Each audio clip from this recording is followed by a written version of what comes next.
আসসালামু আলাইকুম। সবাই কেমন আছো? ফুডি কর্নারে সবাইকে স্বাগত। আজকে আরও একটা নতুন রেসিপি নিয়ে তোমাদের সামনে হাজির হলাম।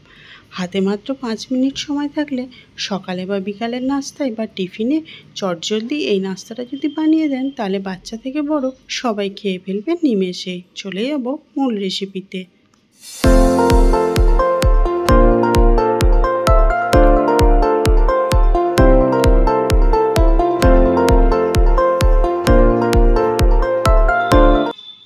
নাস্তাটা বানানোর জন্য এখানে আমি দুটো পাকা কলা নিয়েছি। যদি ছোট কলা হয় তোমরা তাহলে 3টে নিতে পারো। দুটো পাকা কলাগুলোকে ছাড়িয়ে নেব। আর আমি সঙ্গে নিয়েছি একটা মিক্সিং জারের মধ্যে কলাগুলোকে ছুরির সাহায্যে এইভাবে ছোট ছোট করে প্রথমে কেটে ফেলতে হবে। এখানে কিন্তু সুন্দর পরিষ্কার কলা নিতে হবে। বাকি কলাটাও আমি এইভাবে কেটে কেটে এর মধ্যে দিয়ে দিলাম। এর মধ্যে এবার দিয়ে দিলাম 50 থেকে 60 ml মতো চিনি, মানে 1/4 কাপ চিনি এখানে আমি অ্যাড করে দিলাম। চা চামচের 2 থেকে 3 চামচ দিলেই যথেষ্ট। সুন্দরভাবে একটা ব্লেন্ড করে নেব। দেখো ব্লেন্ড করাটা আমার রেডি হয়ে গেছে।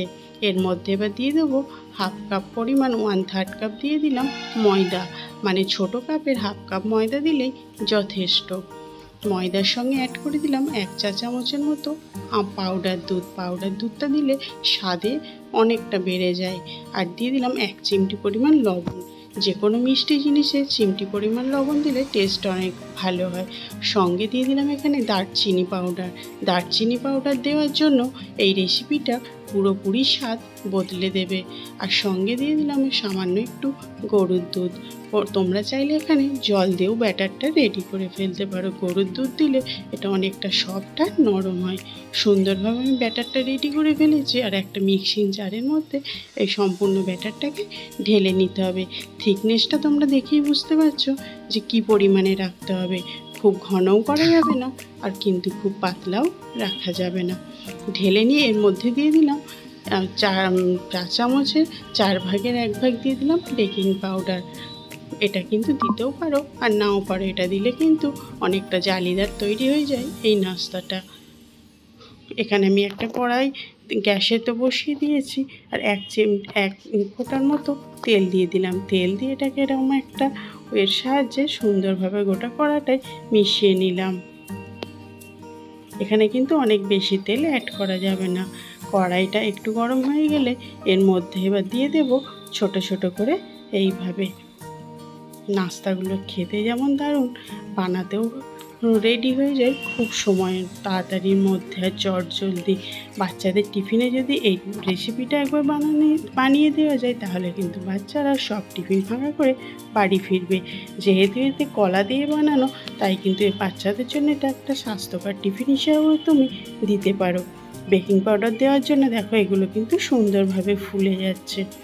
এইভাবে নাস্তাগুলোকে রেডি করে ফেলবো। আমি প্রথমে দুটো ছোট ছোট করে বানানো, আবার চাইলে এরকম একটা বড় করেও বানানো যেতে পারে। এগুলো কিন্তু কড়াইতে দেওয়ার সঙ্গে সঙ্গে চারিদিক থেকে ছিদ্র ছিদ্র তৈরি হয়ে যাচ্ছে। এতটাই টেস্টি হয় এই রেসিপিটা যে এর সঙ্গে কোনো কিছুই লাগে না। আর খেতে শুধুই কিন্তু খেয়ে ফেলা যায় খুব সুন্দরভাবে। আর চটজলদি বানিয়েও ফেলা যায়। আর এতটা নরম আর এতটা সফট হয় যে গালে দেওয়া মাত্রই এটা মিলিয়ে যায়। তোমরা বাড়িতে যদি কলা থাকে তাহলে কিন্তু অবশ্যই একদিন বানিয়ে দেখতে পারো। আর বাচ্চাদের টিফিনেও দিয়ে দেখতে পারো। বাচ্চারা কিন্তু খুব পছন্দ করে খেয়ে ফেলবে নিমেষের মধ্যেই।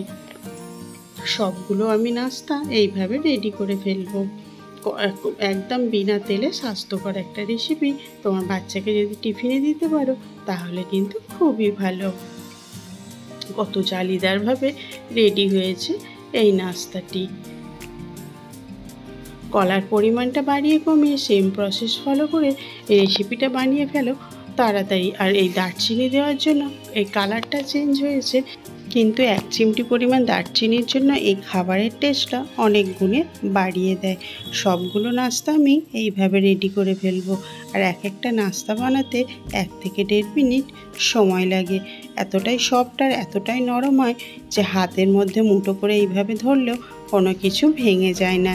পুরো রুমালের মতো সফট আর পাতলা হয় এগুলো। তোমরা বাড়িতে একবার বানিয়ে অবশ্যই দেখতে পারো। দেখো যে এরকমভাবেই ভাঁজ করি না কেন পিঠেগুলো কোনো রকমভাবেই ভেঙে যাচ্ছে না, এতটাই সফট হয়। বাচ্চাদের টিফিনে দিলেও এটা কিন্তু 1 থেকে 2 দিন পর্যন্ত এইভাবে নরম আর সফট থাকে, কোনো রকমভাবে স্বাদের বা কালার বা অন্যান্য কিছুর হেরফের হবে না। 2-3 দিন রেখেও খাওয়া যেতে পারে, আর কিন্তু এরকম নরমই থাকবে জিনিসটা। আজকের রেসিপিটা তোমাদের কেমন লাগলো তোমরা কিন্তু অবশ্যই কমেন্ট বক্সে জানিও। আর তোমরা লাইক কমেন্ট করলে আমার ভিডিও বানানোর আগ্রহটা অনেকটা বেড়ে যায়। আর চ্যানেলে যদি প্রথম হয়ে থাকো তাহলে চ্যানেলটিকে অবশ্যই সাবস্ক্রাইব করে পাশের বেল আইকনটি অন করে দিও, যাতে ভিডিও দেওয়ার সঙ্গে সঙ্গে নোটিফিকেশান পৌঁছে যায়। সবগুলোকে আমি এইভাবে রোল করে রেডি করে ফেললাম। যেহেতু এর মধ্যে আমি আগে থেকে চিনি দিয়েছিলাম, তোমরা চিনি না দিয়েও এর মাঝখানে, রোলের মাঝখানে চিনি দিয়ে এইভাবে রোল করেও বাচ্চাকে টিফিনে দিতে পারো। আজকের রেসিপিটা কেমন লেগেছে কমেন্ট বক্সে জানিও। আর এরকম নতুন নতুন রেসিপি পেতে আমার চ্যানেলটিকে কিন্তু অবশ্যই সাবস্ক্রাইব করে নিও। আজকের এই রেসিপিটা এখান পর্যন্তই, দেখা হবে আবার পরের রেসিপিতে। আল্লাহ হাফেজ।